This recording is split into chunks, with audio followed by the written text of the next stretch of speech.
Je me présente, je Patrick Donadi et j'utilise les fleurs de bac depuis 20 ans maintenant, 21 ans maintenant.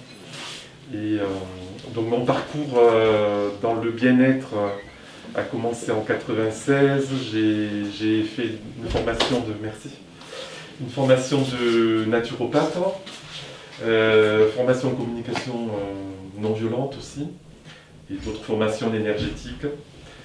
Et j'ai découvert dans le cadre de la formation de naturopathe les fleurs de bac. Et je me suis spécialisé dans le conseil en fleurs de bac, donc pour les humains et aussi pour les animaux, puisque les fleurs de bac peuvent être utilisées pour tous les êtres vivants. Donc ça veut dire qu'on peut les utiliser donc pour les humains à tous les âges de la vie, de la naissance, même la femme enceinte jusqu'à la fin de vie. Et tous les êtres vivants, donc c'est aussi bien les animaux que les plantes. Il y a quelques fleurs de bac qu'on peut utiliser pour les plantes. Donc ça, si vous avez des questions, je peux vous dire sur le stand, il y en a 3 ou 4.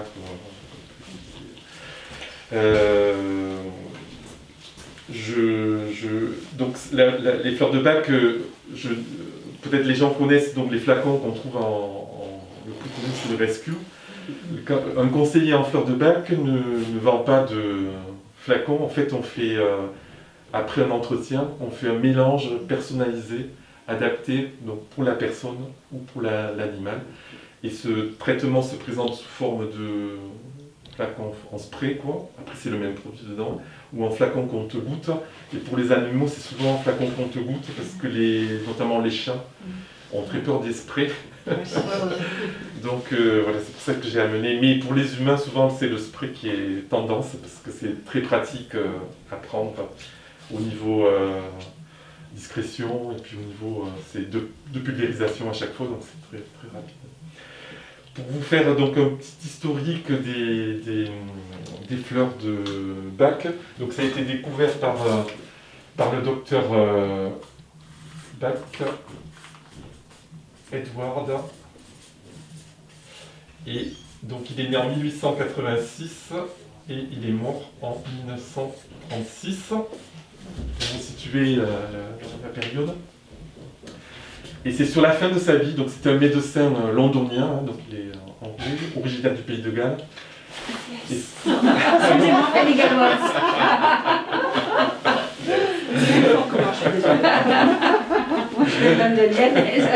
Allez, vous entendez parler du pays de Galles ici, c'est bien.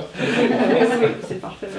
Et donc c'était un chirurgien, un chercheur, homéopathe, et c'est donc le directeur de l'hôpital de Londres, à Leigh Street, je crois, qui est sur une rue de Londres, donc il avait son cabinet, et il a tout abandonné pour aller chercher et suivre son intuition, que certaines plantes au niveau des fleurs avaient des propriétés pour tout ce qui est émotionnel.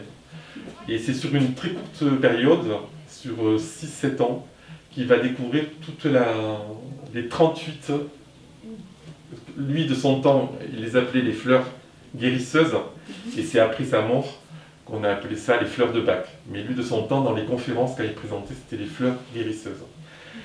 Et il va découvrir donc les fleurs, il va découvrir aussi le moyen d'extraire les propriétés qui sont contenues dans les sommités florales, vraiment au niveau des pétales. C'est le chat ? Oui, c'est le chat. C'est l'éternu. Ouais. Il va trouver aussi le moyen d'extraire ses vertus curatives, donc par la méthode de solarisation, c'est-à-dire que beaucoup des fleurs sont cueillies au niveau des pétales. Les pétales sont déposés à la surface d'une eau de source qui est dans un bol en verre posé sur la terre, et c'est le soleil qui va chauffer donc l'eau et les pétales dans l'eau, et c'est cette eau qui va être recueillie au bout de 3-4 heures et va être conservée dans du brandy pour moitié, et c'est ce qu'on appelle l'élixir mère. Ensuite ça va être redilué, et de même que lorsqu'on fait une préparation ou qu'on le donne à le brandy, et qu'on le donne, on redilue dans une préparation, ça je vous dirai ensuite comment on le donne concrètement. Les fleurs, cet élixir mère, cette essence, est aussi efficace pure que diluée. C'est en fait c'est différent complètement des remèdes traditionnels, des médicaments, qui font que le dosage et la quantité, la posologie est très importante. Les fleurs de bac, c'est toujours au moins. On est vraiment dans une médecine de l'information. C'est recevoir l'information, répéter cette information, qui fait qu'il va y avoir une action. Donc comme ça vient de la nature, toutes les plantes que Bach va découvrir et va utiliser pour les élixirs floraux, ce sont des plantes non toxiques. Donc tout le monde peut en prendre sans risque de réaction. Il n'y a pas d'allergie possible, puisqu'il y a eu des tests faits sur la fleur du noyer. Et même les gens allergiques aux noix n'ont plus d'allergie parce qu'on est vraiment dans une dilution de l'élixir mère. Donc en fait, c'est que des traces, c'est même plus de traces, c'est une information. On est dans une médecine énergétique, une médecine de l'information. Ensuite, il n'y a pas de risque d'accoutumance, c'est-à-dire que si on donne à un animal un traitement ou à l'humain, c'est pareil. Si on arrête, on n'est pas en manque, il n'y a pas d'accoutumance. Il n'y a pas de risque de surdosage, c'est-à-dire que si un animal ou un enfant prend le flacon en entier, il n'y a aucun effet. En fait, il a reçu l'information des effets positifs de la fleur, mais il n'y a pas de risque de tomber malade ou d'avoir des réactions du fait d'avoir pris une trop grosse quantité. Et ensuite, on peut le donner avec tout autre traitement, ce qui est très pratique, parce que du coup, il n'y a pas à s'interroger est-ce qu'il va y avoir une interaction. Alors qu'en naturopathie, je ne sais pas s'il y en a qui connaissent un petit peu la naturopathie, donc en fait, il y a certaines huiles essentielles, ou même en gémothérapie, il faut se renseigner, être sûr que la personne n'ait pas de traitements médicaux à côté. Les fleurs de bac, on ne se pose pas la question, ce qui fait qu'on peut le donner à un animal qui est en fin de vie, ou un humain en fin de vie, hein, et sans s'interroger si la personne a un traitement très lourd à côté, et ben, on va aider toute la partie émotionnelle. Donc, comment fonctionnent les fleurs de bac? Les fleurs de bac, bon, on ne sait pas trop comment ça fonctionne en fait. Il y a pas de... Justement, c'est controversé. Hein. Mais ça agit sur l'émotionnel. Une fleur agit sur une émotion. Donc chaque fleur, les 38 fleurs ont un descriptif très précis que le docteur Bach a laissé dans un livre qu'on trouve partout aujourd'hui qui s'appelle La guérison par les fleurs. Et chaque fleur est décrite dans ses propriétés en quelques phrases. Et c'est un peu à partir de là qu'il faut s'inspirer. Bon, il a fait un descriptif pour les humains. Pour les animaux, c'est un peu différent. Sachant aussi qu'il y a certaines fleurs qui ne vont pas être utilisées pour les animaux parce qu'ils n'ont pas le même fonctionnement que les humains. Et il faut être vigilant par rapport aux animaux, de ne pas se projeter, de ne pas faire de l'anthropomorphisme, c'est-à-dire de se projeter dans l'animal, c'est-à-dire qu'il y a vraiment les ruminations, les pensées obsédantes pour un animal, par contre, c'est pas du tout le même fonctionnement que l'humain. Pour le coup, savoir déterminer exactement quelle est l'émotion dans laquelle se trouve l'animal. C'est super difficile, mais pour les humains aussi. Déjà, ouais. C'est toute la difficulté de trouver les bonnes fleurs. Si on ne donne pas la bonne fleur, en fait, il ne se passe rien. Il n'y a pas d'action. Parce que je vous ai dit que c'était inoffensif, non toxique. Donc, en fait, il n'y a pas et la difficulté, et on peut entendre des gens, ouais, j'ai pris des fleurs, ça m'a rien fait. On m'a conseillé cette fleur, ça m'a rien fait. En fait, bon, après moi, j'en suis convaincu, je fais ça depuis plus de 20 ans, c'est qu'on n'a pas su trouver la bonne fleur. Et avec les animaux, c'est d'autant plus difficile, comme tu viens de dire, parce que, en fait, pour les humains, on peut arriver jusqu'à 7 fleurs, et pour les animaux, idéalement, il faut mettre 3 et grand maximum 4 fleurs. Non pas parce qu'il y a un danger, c'est que en fait, ça fait beaucoup d'informations. Déjà, pour les humains, le docteur Bach avait dit pas plus de 7, parce qu'en fait ça fait trop d'informations et du coup il n'y a plus d'action, on va dire, d'efficacité, ça se dilue. Et pour les animaux qui sont un autre plan de conscience, si on parle de conscience, on va être sur 3, 4 émotions, fleurs émotions. Et pour les trouver, c'est l'observation en fait. Donc déjà être sûr que l'environnement de l'animal n'est pas dangereux, enfin lui va lui porter préjudice, ce qui fait qu'il y a une réaction émotionnelle, bon, se renseigner par rapport à ça.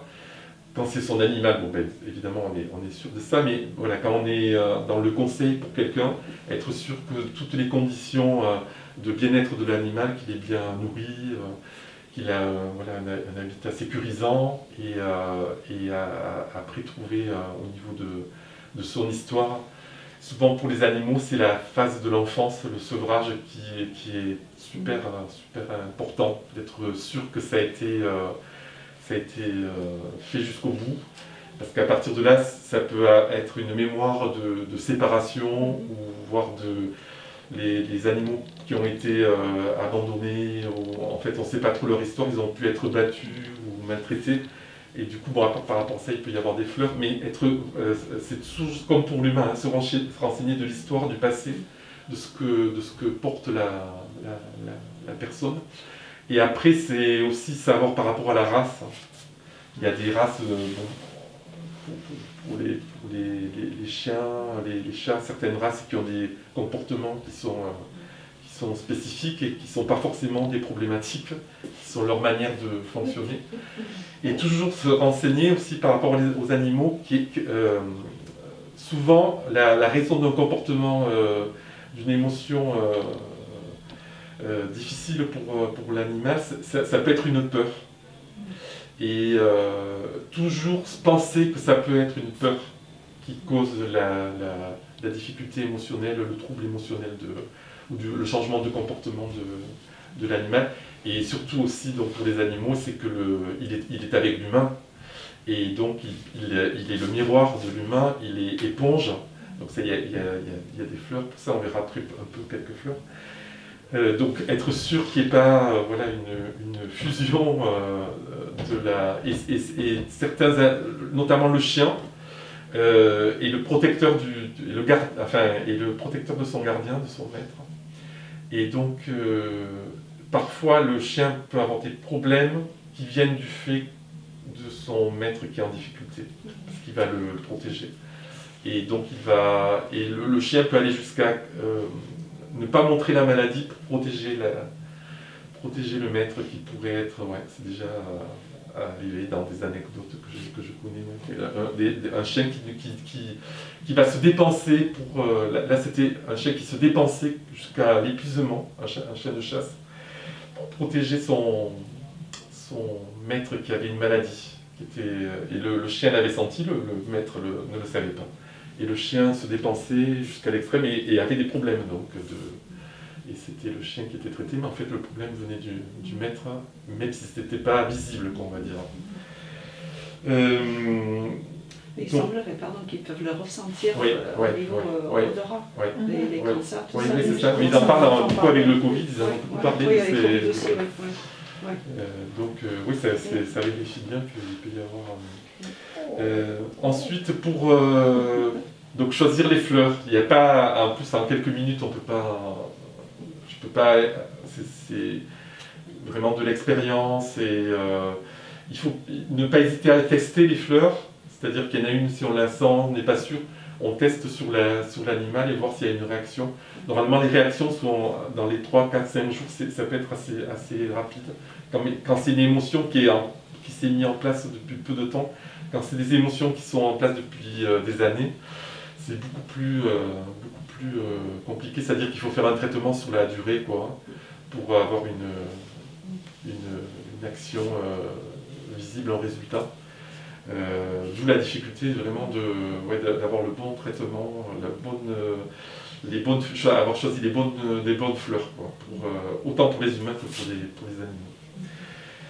Et au niveau de la prise donc, des fleurs, ça peut se faire donc, idéalement c'est sur leur alimentation, mais il y a par exemple les chats sont très sensibles aux odeurs et vont arrêter de manger ou de boire. Les chiens un peu moins. Mais même ça dépend des races. Donc ça peut être dans leur eau de boisson, dans leur alimentation, ou alors avec une pipette, une cuillère, ou alors avec carrément le compte-gouttes et on le remet dans la gueule, quoi. Mais ça dépend des caractères, il y en a qui c'est pas possible. Et après, ça peut être sur une friandise.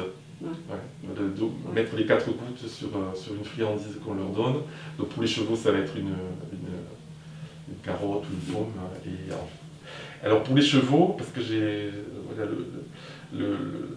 les fleurs de bac, il faut les donner 4 fois par jour. Ou alors être sûr que l'eau de boisson dans laquelle on a mis les fleurs de bac pour la journée va être bu dans la journée. Il faut répéter chaque jour. Donc ça peut être compliqué d'aller 2 fois par jour, 4 fois par jour dans un champ. Et à ce moment-là, on peut s'adapter et faire 2 fois le matin. Il faut qu'il y ait demi-heure entre les 2 prises. Et 2 fois le soir, demi-heure entre les 2 prises. Donc on a choisi de traiter... parce que si pour les chevaux, il faut... les gens qui le mettent dans l'eau, qui boivent dans la journée, c'est pas forcé que ça marche. Moi, je suis plus vraiment être sûr que l'animal a pris les fleurs et qu'il les ait pris plusieurs fois dans la journée. Et les chevaux, comme c'est des grosses quantités de boissons, c'est un peu compliqué d'être sûr qu'il ait tout bu.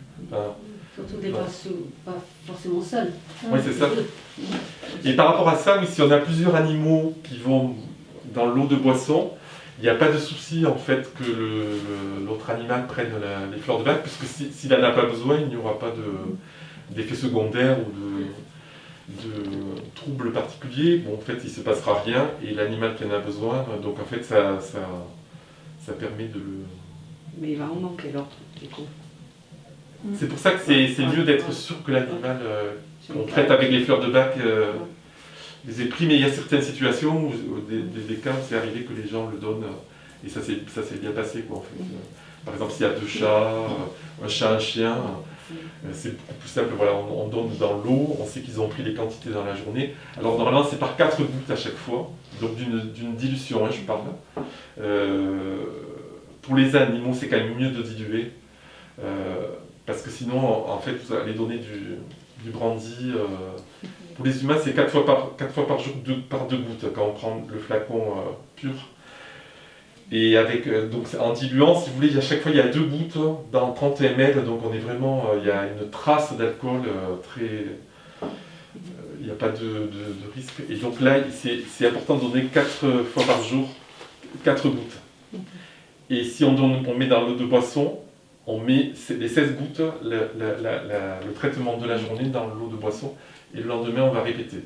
Et là vous allez avoir une action, parce que vous êtes sûr que le traitement, le dosage minimum, les au moins 4 fois 4 gouttes dans la journée, vont être pris. Et là, vous êtes sûr d'un résultat et d'une efficacité. Tout ça, ça fait partie des informations importantes pour... on essaye les fleurs de bac et ça marche. Après, qu'est-ce qu'il y a comme... les sprays, je l'ai dit. Je ne sais pas si vous avez des questions, peut-être pratiques, pour être dans le... Ouais, j'en aurais une, mais c'est vraiment une question que je me pose. C'est la plupart des émotions que nous, on ressent en tant qu'humains, elles viennent du fait qu'on conceptualise et qu'on projette sur l'autre, du coup on anticipe, donc forcément on s'angoisse. Et les animaux, eux, ont, en tout cas les grands mammifères, 6 émotions de base. Du coup, est-ce qu'il y a des fleurs de bac qui vont surtout s'axer sur ces émotions de base? Parce que j'imagine, par exemple, l'affirmation de soi ou... Ça y est pas, par exemple, la confiance en soi, c'est une des fleurs. Bon, après, il y a moi, c'est comme ça que j'ai appris. Hein. Il y en a qui vont me dire, mais si, un animal peut manquer de confiance, mais en fait, non, il y a d'autres... C'est très rare qu'on donne la fleur du manque de confiance. Donc, voilà, ça fait partie des fleurs. Et puis les ruminations, les pensées obsessionnelles, un animal, c'est pas dans son... Voilà, puis on n'est pas dans... voilà, il y a plein de fleurs comme ça. La critique, qu'un humain va être un animal, il n'est pas du tout dans ses fonctionnements. Donc on les met de côté. Mais par exemple, la peur, il y a la fleur des peurs, on peut parler de ça, oui. Il y a le mimulus. Donc c'est les noms en anglais. Sinon c'est la mimule en français. Et ça c'est pour les fleurs, la peur, une peur, voilà, la peur du vétérinaire, une peur qui est normée, qui est visible. Parce qu'après, on va voir toutes les... du coup, ça fait comme ça, vous aurez des fleurs sur les peurs. Donc là, c'est une peur voilà, peur d'aller chez le vétérinaire, peur d'un chien, d'un gros chien, d'un bruit de voiture, peur de l'orage. Peur de l'orage, après, je ne sais pas si j'en ai pas parlé, mais j'en profite, il y a le rescue, c'est le mélange, en fait, c'est le remède d'urgence, c'est la traduction de l'anglais, et c'est composé de 5 des 38 fleurs, et Bach avait laissé cette recette, donc c'est pour tout ce qui est état de crise émotionnelle, de choc émotionnel. Donc on peut l'utiliser en anticipant, avant voilà, un rendez-vous chez le véto, une opération ou un événement qui traumatise l'animal, un transport, je ne sais pas. Et on l'utilise aussi quelques jours après, hein. C'est avant, après ou pendant. Et là aussi c'est par 4 gouttes.